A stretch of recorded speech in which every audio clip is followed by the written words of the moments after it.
Hello everybody and welcome back. My name is Kari and today I am doing my January TBR. Yes, I know it's the 8th when I'm filming this and theoretically posting it, but we're going to ignore that because I only just remembered that it was a new month this morning. So that's where we're at. I have already... Rewind slightly. That being said, I've already read 2.5 books in January, so I'm not going to mention those, but otherwise, all of the books... Oh, I need to grab those.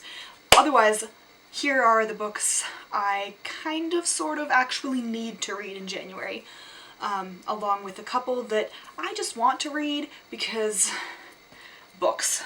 So, hold on. There we go. Now, let's get into this. As I look around, there's always more books that I want to read, but that's part of why I do theme. This month I didn't really think of a theme before I stood myself in front of a camera and went, let's go. So, I think we're gonna go with loans, because 50% of these are library books. 3 others I am borrowing from a colleague, and there are 2 on my current stack that I actually own. Also, I have 8 library books on my Kindle that I also want to read. It's gonna be fun. Anyway, let's get into it. I pre-ordered this one in November, I think it came out, which is Children of Ragnarok by Cinda Williams-Chima. I love her Seven Realms, Shattered Realms, and Air Chronicles series, and so when she came out with something inspired by Norse mythology, obviously I needed it. Melody, don't even. So I do really want to read this. I didn't get around to it in November. November was kind of an off month, but I was also just super busy. But I want to read this. Next one is Silver Under Nightfall by Rin Chibeko. I also had this one pre-ordered because I love their writing, I love their stuff. And this is Vampire Throuple. Quite frankly, that was really all I needed to know. Melody, don't go trying to break into your food either. So I pre-ordered it, again, just haven't gotten to it. However, Abby is most of the way through it, halfway through it, currently reading it, as far as I'm aware, which means that it's really good motivation for me to read my copy. Those are the only 2 I have in this stack that I physically own. Now we get into the 3 that I am borrowing from a colleague. First of which is The Weight of Ink by Rachel Kadish. I'm sorry. This one is London in the 1660s and the early 2000s.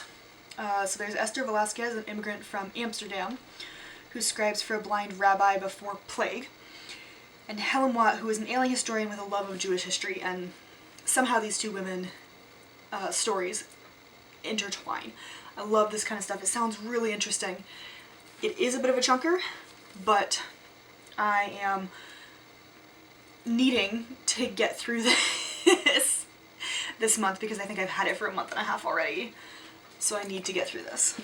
Another one, also massive book, is A Suitable Boy by Vikram Seth, which is 1950s India essentially trying to matchmake for her daughter, I think. Lata and her mother are both trying to find a suitable boy for Lata to marry. I think this time period in India is fascinating because they just got their independence in 1947. The partition between India and Pakistan occurred in 47, 48. And so there's just a lot of turmoil, a lot of figuring out how to be independent again because the Brits have been there for a century and a half. You know, all that kind of stuff, and then to put a love story into it. I mean, I could give or take the love story, but it sounds interesting nonetheless because they're both approaching it from a very different perspective. One of them is trying to make life better, you know, arranged marriage, kind of the basics of that, and the other one is trying to find somebody to love. And they go from there. However, this one will take me a significant period of time because it is longer than my copy of War and Peace. Yeah. And then the last one I'm borrowing from that colleague is 400 Souls by Ibram X. Kendi and Keisha and Blaine. This is a history of African America from 1619 to 2019. It sounds really interesting and definitely like something I need to read. So when I saw that they had it, I saw it when it came out, I think. I think it was one of those that kind of blew up BookTube, and I wanted to read it then, but I'm still trying to be good and not buy a ton of books all the time, so I didn't buy it. Really, that's where you decide to lay down? Okay. Melody is currently lying on the laminate floor in the hallway, as opposed to in her kennel or upstairs on the couch. I can't explain her. Anyway, so yeah, this one. Alright, and the remaining books, are all books from the library. Starting with The King's Mistresses by Elizabeth C. Goldsmith, which is about Marie and Hortense Mancini. I was trying to figure out a way to encapsulate that without names, I don't know why. But anyway, Marie and Hortense Mancini, they're sisters in the 17th century.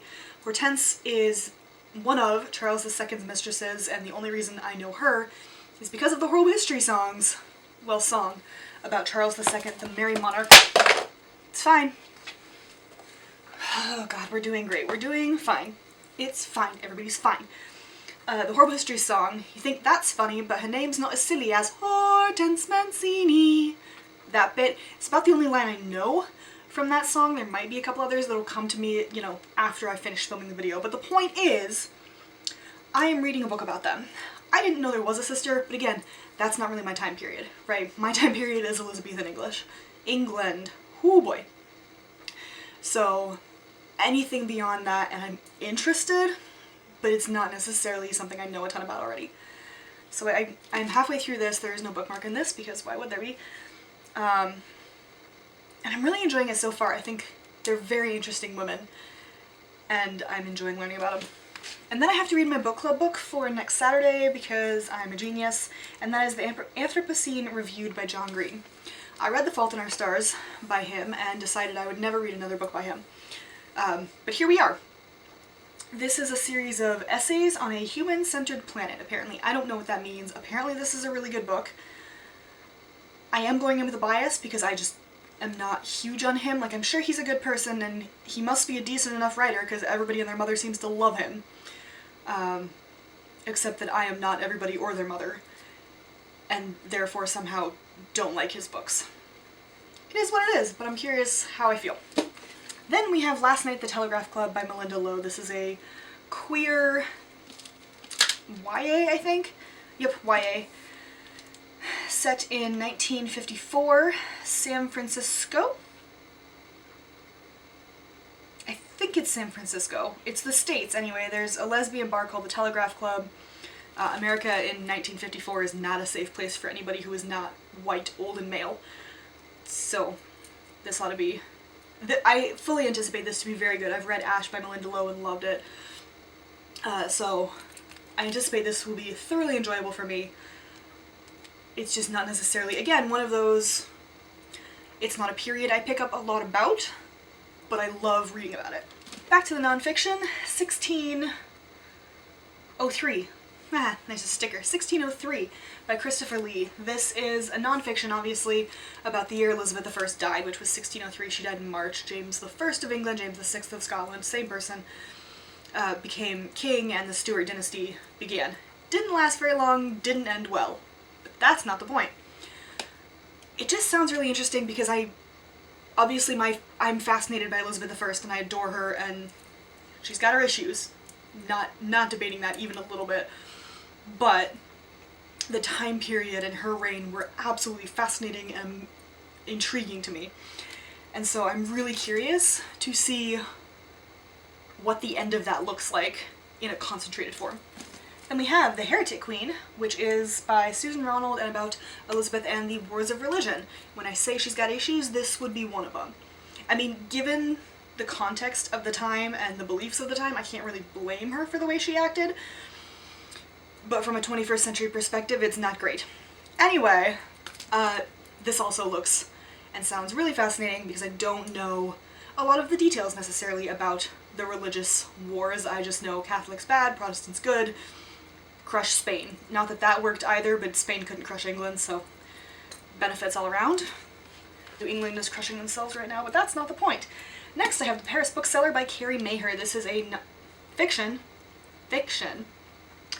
book that follows the person who founded Shakespeare and Company, Sylvia Beach, in 1919. I think I've talked about this before. I was recommended this by a friend. It sounds really interesting, and I'm very intrigued by the idea of Paris in between wars. So this, I'm sure, will be very good. I just haven't got to it yet. And last but certainly not least is Anna, Duchess of Cleves, the King's beloved sister by Heather Darcy. This is, as you might have guessed, oh, are you tired, a biography of Anna of Cleves, Henry VIII's fourth wife. I find her fascinating. I think, by default of being Elizabeth's mother, Anne Boleyn is kind of my favorite, and then easily Anne of Cleves, because I think, based on the somewhat limited information I know about her, to be sure, that she made out the best, right? Other than the whole having to leave her home country.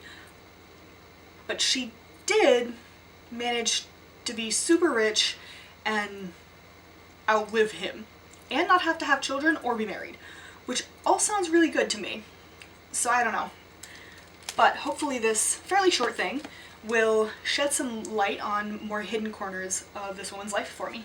Those are the books I need to read in January, or at least start in January in the case of A Suitable Boy, because obviously I'm not going to read 1,500 pages of one book and then the, I don't know, 2,000 of the rest. I mean, I could read 5,000 in a month, but yes, I know 1,500 plus 2,000 is only 3,500. Do not come for me.